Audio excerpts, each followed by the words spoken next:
Personal development is the key to the better future. Success is something you attract. And to attract attractive people, you must be attractive. To attract dedicated people, what? You must be dedicated. To attract positive people, you must be positive. To attract loyal people, you must be loyal. To attract gifted people, you must be gifted.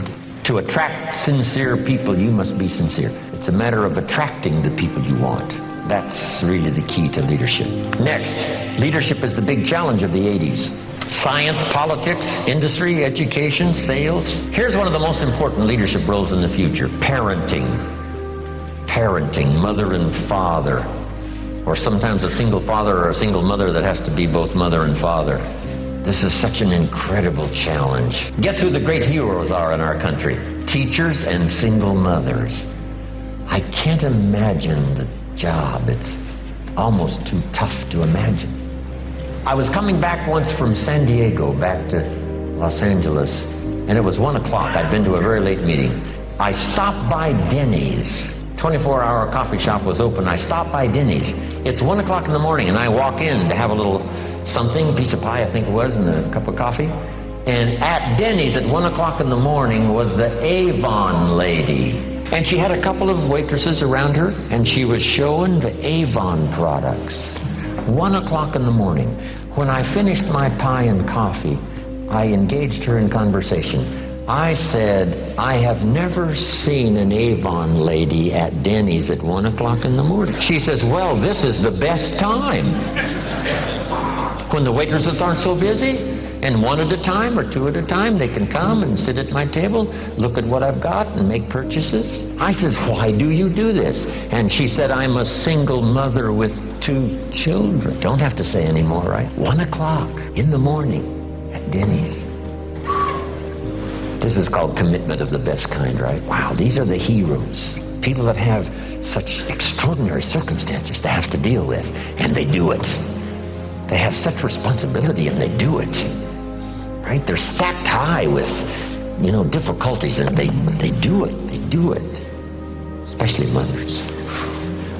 So the challenge is parenting, leadership in parenting. Here's the next challenge in leadership: to step above mediocrity, where you can not only help yourself but help someone else. Now, here's the refinement of leadership skills. This is a good list to make. Be strong but not rude. Be kind but not weak. Strength we need, rudeness we don't need. Kindness we need, but not weakness. Some people mistake weakness for kindness. But don't do that for yourself. Next is to be bold but not a bully. Refinement of leadership skills. Next is to be humble but not timid. Humility we need. Timidity you must overcome. Drive it into a small corner.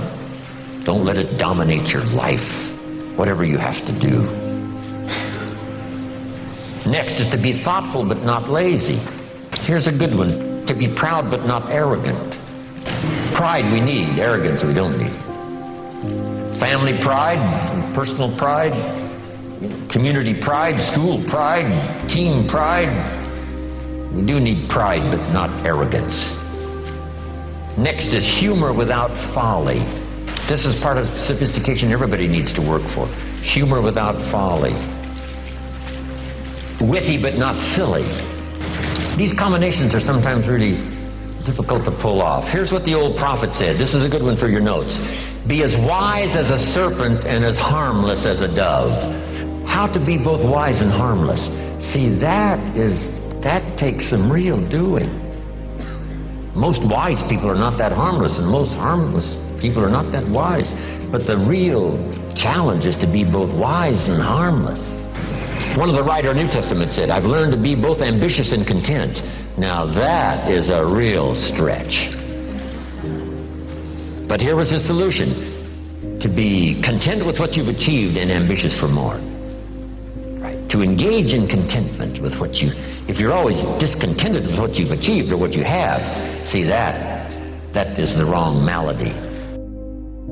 The common theme that I've seen, those individuals that can tell their story and create value for the audience, and as a result of people being in the experience of that setting, they leave there feeling better about themselves, believing in their product, believing in the industry, and believing in the possibility that they can grow their business, and that's crucial. And when you say story, it's not just in front of an audience, it might be just to another person. One-on-one, small groups, on the telephone, because your product, there's a story behind it. Why you became involved in the business, there's a story behind it. You look at the Dexter Yeagers, the Sharon Sharifs, all of them had a story that they told that other people bought into. When you are presenting to any type of person, one individual, small group or large group, 3 questions going on in their head. Who are you? What do you have? And why should I care? And so if you don't answer those 3 questions, people will listen, they'll be polite, and then they'll walk away. The other underlying... So say those 3 again. Yeah, who are you? What do you have? Right. And why should I care? So you have to strategically tell your story to create an experience for the person. And it's very important, experience, Eric, because a lot of people who become involved in network marketing, they spend a lot of time giving out a lot of information. Facts. Yeah, facts. No. People, when they are listening to you, 2 questions going on in their head. Can I do it? And is it worth it? Okay? So you have to create an experience where that person will say, I can do this, and it's worth my doing this. So it's an interesting, I love words, I love kind of figuring that out, and you, on purpose, said the word experience. Yes. Why is it? Because I've never heard somebody say it that because way. If information can change people, everybody will be skinny, rich, and happy. Okay? So it's not about the information. The order you talking to a person who's a 9-to-5 person, and you want them to transform their lives. You want them to go from 9 to 5 to working from 5 until they faint. Right. Okay? Right. Okay. So that's a whole different kind of person. They must be willing to die to who they are now to give birth to who they must become in order to be successful in this business. Right. So you've got to create an experience for them where they feel motivated. There's no saying you can take a horse to the water, but you can't make it drink. However, if you strategically tell your story and create an experience for that person, you can create a thirst where they want to drink, where they want to be a part of this, where they share the vision, where they say, you know what, sign me up. I want to be a part of this, because you're creating a community of achievers. And in order to create that community of achievers, to increase your recruitment and to be able to retain your people that you bring into the business so it's not a swinging door, you've got to be able to tell that story again and again and again. Each time it's got to be fresh. Each time when people leave your presence, they must leave there feeling better about themselves, but talking about you and the role that you're playing in their lives and how you're transforming. Literally use your weekends and evenings to do a test on anything. The best way is go and do a course, test it out. Try doing it once. Go and shadow someone who does it, someone in your life that does it. If you want to be a podcaster, come and shadow you guys for a week, right? And see what that life's like. See what it actually looks like to research, to sit with a guest, to find new guests, to work it out. Like, go and shadow someone who's already doing it. And then try and do it for a day. Like, try and do the schedule of someone you look up to for a day. Like, if you can do that for a day and you loved it, then do it for one more day. And if you loved it, do it for another day, and that's going to trickle in. So that's a much smarter way to finding your passion, rather than just sitting there and reflecting, which is cool, which is important. But I'd encourage you to just get out there, right? Get out there and live the life of someone who's doing it when they started. That's another point. Don't focus on what people are doing now. Focus on what they were doing when they started. So a lot of people ask me, they're like, Jay, how many videos do you make a week? I'm like, I make 3 videos a week, plus my podcast on top of that, plus Instagram. And they'll say, oh, wow, that's too much. And I was like, yeah, but when I started, I made 1 video a week, right? Like, you don't have to start at what I'm doing now. Like, you just start. So that, go back to that. Here's a trick about gratitude. Writing down what you're grateful for doesn't work unless you do it this way. Because if I ask you what you're grateful for, everybody says the same thing. I'm grateful to be alive. I'm grateful for my health. And I'm grateful for my family. And that's so generic that you're not retraining your brain. Right. You've got to add in the because. Right. I'm grateful for X because. Okay. And the added detail will make you change up what you say, and it will also train your mind in a way that's more detailed, so it actually has a lasting impact on the way that you view the world. I'd say I was quite rebellious and independent even as a monk. A lot of part of a monk's life is conforming and accepting authority and following a path. And those are all beautiful things for people who like those things. For me, it was a great training ground and a great system of giving me abilities and skills and habits that I didn't have before. But then I really felt a deep calling in my heart to want to share this in a specific way. So I kind of feel dragged to do what I do now because it's so deeply in me to want to make things relevant, non-sectarian, universal, and accepting of all truths and paths. It's just there, and I can't ignore it. And I got to a point in my monk life where I just felt I can't ignore this desire to want to go and spread this wisdom and insight in a way, independently, in a way that I feel will work and help people, from an impact point of view. And so that was a big part of it. I didn't ever start the site to generate revenue. So it was a blog. In fact, I didn't generate a cent of revenue for about 3 years. And I didn't put ads, I didn't do anything, because I didn't want people to think that this was some way for me to make a quick buck. I mean, the name of the site alone, Right. it already kind of makes you like, who's this weird guy? So eventually, about 3 years after starting it, I said, I want to just try selling something on the site. I'd never sold anything online.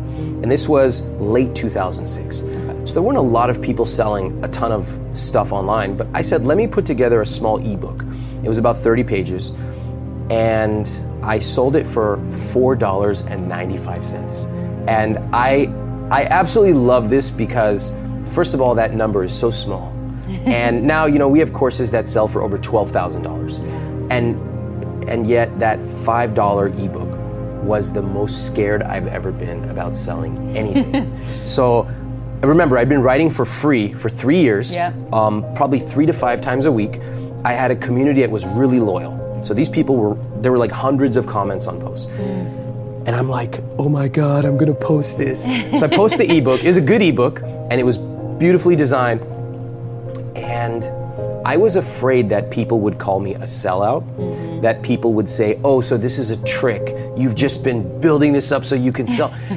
And actually, that's exactly what happened.